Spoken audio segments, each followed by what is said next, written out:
আপনি দেখছেন বদা news 24.com এর রাত 8:30টার বিশেষ বুলেটিন ফ্ল্যাশ নিউজ। সাথে আছি আমি মবিন আমিন। facebook.com/bodanews24 পেজ ফলো করে আমাদের সাথেই থাকুন।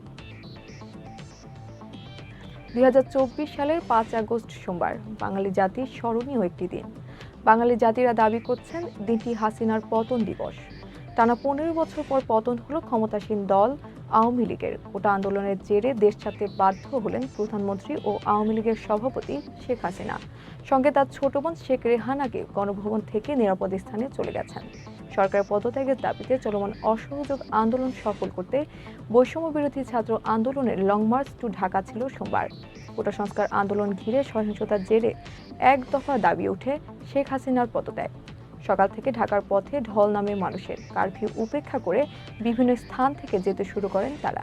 এক পর্যায়ে শাহবাগ, কেন্দ্রীয় শহীদ মিনার সহ গুরুত্বপূর্ণ পয়েন্টে লোকের লোকারণ্য হয়ে ওঠে। কোটা সংস্কার আন্দোলনকে কেন্দ্র করে উদ্ভূত পরিস্থিতিতে রাষ্ট্রপতি মোহাম্মদ শাহাবুদ্দিনের কাছে পদত্যাগপত্র জমা দিয়ে দেশ ছেড়েছেন প্রধানমন্ত্রী শেখ হাসিনা। সোমবার এসব তথ্য জানা গেছে। কোটা সংস্কার আন্দোলনকে কেন্দ্র করে উদ্ভূত পরিস্থিতিতে দেশ ছেড়েছেন প্রধানমন্ত্রী শেখ হাসিনা। বেলা 2:30টায় বঙ্গভবন থেকে একটি সামরিক হেলিকপ্টারে শেখ হাসিনা উড্ডয়ন করেন। এই সময় তার ছোট বোন শেখ রেহানার সঙ্গে ছিলেন। এদিকে বার্তা সংস্থা এএফপি জানিয়েছে শেখ হাসিনা ও তার ছোট বোন শেখ রেহানা নিরাপদ স্থানে চলে গেছে। শেখ হাসিনা যাওয়ার আগে একটি ভাষণ রেকর্ড করে যেতে চেয়েছিলেন, তিনি সে সুযোগ পাননি। রাষ্ট্রপতির সাথে সাক্ষাৎ করে অন্তর্বর্তীকালীন সরকার গঠন করা হবে বলে জানিয়েছেন সেনাপ্রধান ওয়াকারুজ্জামান। সোমবার ঢাকা ক্যান্টনমেন্ট থেকে জাতির উদ্দেশ্যে দেয়া এক ভাষণে এসব কথা বলেন তিনি। এর আগে পদত্যাগ করে দেশ ছাড়েন শেখ হাসিনা। সেনাবাহিনী ও পুলিশ আর কোনো গুলি করবে না উল্লেখ করে ওয়াকারুজ্জামান বলেন, চলমান পরিস্থিতি স্বাভাবিক হওয়া পর্যন্তই কেবল সেনাবাহিনী মাঠে থাকবে। আন্দোলনরত শিক্ষার্থী, ছাত্র জনতা ও সাধারণ জনগণকে ঘরে ফিরে যাওয়ার আহ্বানও জানান তিনি। কোটা সংস্কার আন্দোলনকে কেন্দ্র করে উদ্ভূত পরিস্থিতিতে পদত্যাগ করে দেশ ছেড়ে ভারতে পৌঁছেছেন শেখ হাসিনা। সোমবার ভারতের আগরতলার উদ্দেশ্যে রওনা হওয়ার সময় তার ছোট বোন শেখ রেহানা ও তার পরিবারের সদস্যরাও সঙ্গে ছিলেন। গোয়েন্দা সূত্রের বরাত দিয়ে ভারতীয় সম্প্রচার মাধ্যম সিএনএন নিউজ জানিয়েছে, অন্য দেশে যাওয়ার জন্য বাংলাদেশের সাবেক প্রধানমন্ত্রীকে সেফ প্যাসেজ দেবে ভারত সরকার। দেশটির সংবাদ মাধ্যম হিন্দুস্তান টাইমসও শেখ হাসিনার ভারতে পৌঁছানোর খবর নিশ্চিত করেছে।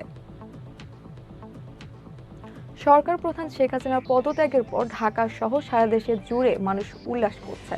সোমবার দুপুরে পদত্যাগের খবর পাওয়ার পরপরই সর্বস্তরের মানুষ বাড়ি থেকে বের হয়ে আসেন রাস্তায়। জনমানুষের মিছিলে স্লোগানের মুখর শেখ হাসিনা পালাইছে, বাংলাদেশ স্বাধীন হয়েছে। সবার হাতে জাতীয় পতাকা ও মুখে হাসি স্লোগানে দেন জনতা। শুধু তাই নয়, শেখ হাসিনা পদত্যাগের খবর পাওয়া মাত্র দেশে কারফিউ বেড়াজাল ভেদ করে বিভিন্ন মিষ্টির দোকান খুলতে থাকেন ব্যবসায়ীরা এবং মিষ্টি বিতরণ করেন। সেই সাথে কোথাও কোথাও শুকরানা নামাজের খবরও পাওয়া গেছে। চলমান আন্দোলনকে কেন্দ্র করে যত হত্যাকাণ্ড ও অন্যায় হয়েছে প্রতিটির বিচার হবে বলে ঘোষণা দিয়েছেন সেনাবাহিনী প্রধান জেনারেল ওয়াকারুজ্জামান। তিনি দেশবাসীকে আশাহত না হওয়ার জন্য অনুরোধ করেছেন। সোমবার বিকেলে জাতির উদ্দেশ্যে দেওয়া ভাষণে তিনি একথা বলেন। সেনাপ্রধান আরও বলেন, তিনি জনগণের জানমালের দায়িত্ব নিয়েছেন, মানুষের সব দাবি পূরণ করা হবে। ওয়াকারুজ্জামান দেশবাসীর সহযোগিতা করে আন্দোলনরত ছাত্র জনতাকে ঘরে ফেরার আহ্বান জানান। জনগণের উদ্দেশ্যে সেনাপ্রধান বলেন, দেশের শান্তি শৃঙ্খলা বজায় রাখেন, দয়া করে সাহায্য করেন, মারামারি সংঘাত করে আর কিছু পাবেন না, সংঘাত থেকে বিরত হন, সবাই মিলে সুন্দর দেশ করেছি। কোন কোন রাজনৈতিক দল সঙ্গে বৈঠক করেছেন সাংবাদিকদের এ প্রশ্নের জবাবে সেনাপ্রধান বলেন, বিএনপি, জাতীয় পার্টি, জামায়াতে ইসলামের সঙ্গে বৈঠক হয়েছে। শিক্ষক আসিফ নজরুল ও জোনাস সাকিও বৈঠকে ছিলেন। নিজের দেওয়া এক বক্তব্যই কাল হলো শেখ হাসিনার। বক্তব্যের জেরেই বাড়ল আন্দোলনের গতি। সেই গতিতে সামনেই দাঁড়াতে পারলেন না তিনি। ছাড়তে হলো ক্ষমতা। কোটা প্রথা নিয়ে টানা আন্দোলন শুরু হয় 5 জুলাই। শুরুতে এই আন্দোলন অহিংস হলেও তার সংঘাতপূর্ণ হয়ে ওঠে 15 জুলাই থেকে। প্রথমে আন্দোলন প্রতিহত করতে নামেন ছাত্রলীগ ও দলীয় সমর্থকরা। পরে নামানো হয় পুলিশ, বিজিবি ও সেনাবাহিনীকে। নিহত হন 3 শতাধিক মানুষ। গত 14 জুলাই শেখ হাসিনার সংবাদ সম্মেলনে এক প্রশ্নের জবাবে বলেন, মুক্তিযোদ্ধার নাতির পুতিরা কোটা পাবে না তো কি রাজাকারের নাতিপুতিরা পাবে? তার এমন বক্তব্যে মর্মাহত ও অপমানিত বোধ করায় স্লোগানে স্লোগানে প্রতিক্রিয়া দেখান শিক্ষার্থীরা। তার জেরে সোমবার দুপুরে পদত্যাগ করে বোন শেখ রেহানাকে নিয়ে বঙ্গভবন থেকে একটি সামরিক হেলিকপ্টারে শেখ হাসিনা ভারতের উদ্দেশ্যে উড়াল দেন। বর্তমান পরিস্থিতিতে দেশবাসীকে শান্ত থাকার আহ্বান জানিয়েছেন বিএনপির মহাসচিব মির্জা ফখরুল ইসলাম আলমগীর। সেনাবাহিনী প্রধান জেনারেল ওয়াকারুজ্জামানের সঙ্গে বৈঠক শেষে তিনি এই আহ্বান জানান। সোমবার বিকেল ৫টার দিকে মির্জা ফখরুল এই বার্তা দেন বলে জানিয়েছেন বিএনপির মিডিয়া সেলের সদস্য সাইরুল কবির খান।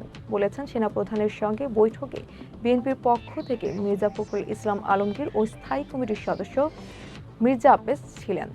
মহাসচিব জানিয়েছেন, ওই বৈঠক সুন্দর হয়েছে। শাহজালাল আন্তর্জাতিক বিমানবন্দর বন্ধ ঘোষণা করেছে কর্তৃপক্ষ। সোমবার বিকেলে 4:45 থেকে বিমানবন্দর দিয়ে ফ্লাইট ওঠানামা বন্ধ রয়েছে। বিমানবন্দরের পরিচালক গ্রুপ ক্যাপ্টেন কামরুল ইসলাম গণমাধ্যমকে এসব তথ্য নিশ্চিত করেছেন। বলেন, সোমবার বিকেল 4:45টার পর থেকে শাহজালাল আন্তর্জাতিক বিমানবন্দরে ফ্লাইট ওঠানামা বন্ধ রয়েছে। ফ্লাইট চালুর বিষয়ে কোনো নির্দেশনা পায়নি। পরবর্তীতে নির্দেশনা পাওয়া গেলে জানানো হবে। আওয়ামী সরকার পতনের পর ভুয়া ভুয়া স্লোগানে গণভবনে প্রবেশ করেন হাজারো ছাত্র জনতা। গণভবনের প্রতিটি আসবাব যেমন লেপ, কাঁথা, বালিশ ও চেয়ার থেকে শুরু করে যে যা পাচ্ছে ভাগ করে নেন। সোমবার গণভবনে এমন চিত্র দেখা যায়। গণভবনের সভাকক্ষে বাদ্যযন্ত্র বাজানোর সঙ্গে সঙ্গে উদ্যম নৃত্যে মেতেছেন বিক্ষোভকারী জনতা। তবে গণভবনের ফটকে কিছু বিক্ষোভকারী এসব মালামাল নিতে বাধা দিচ্ছিলেন তারা। বিক্ষোভকারীরা বলেন, এ সম্পদ আমাদের, আমরাই নিয়ে যাচ্ছি। আজ আপামর জনসাধারণের বিজয় দিবস। গুরুত্বপূর্ণ সব সংবাদ জানতে পদ্মানিউজ24.com এর বিশেষ বুলেটিন ফ্ল্যাশ নিউজ দেখবেন প্রতিদিন রাত 8:30টায়। ফ্ল্যাশ নিউজ দেখতে ফেসবুকে আমাদের ফলো করুন facebook.com/পদ্মানিউজ24 আর ইউটিউবে সাবস্ক্রাইব করুন youtube.com/@পদ্মানিউজ24 চ্যানেলটি। নিয়মিত দেশ বিদেশে আপডেট সব সংবাদ জানতে ভিজিট করুন মাল্টিমিডিয়া নিউজ পোর্টাল পদ্মানিউজ24.com। পরবর্তী ফ্ল্যাশ নিউজ দেখার আমন্ত্রণ জানিয়ে বিদায় নিচ্ছি আমি মবিন আমিন। ভালো থাকুন, সুস্থ থাকুন।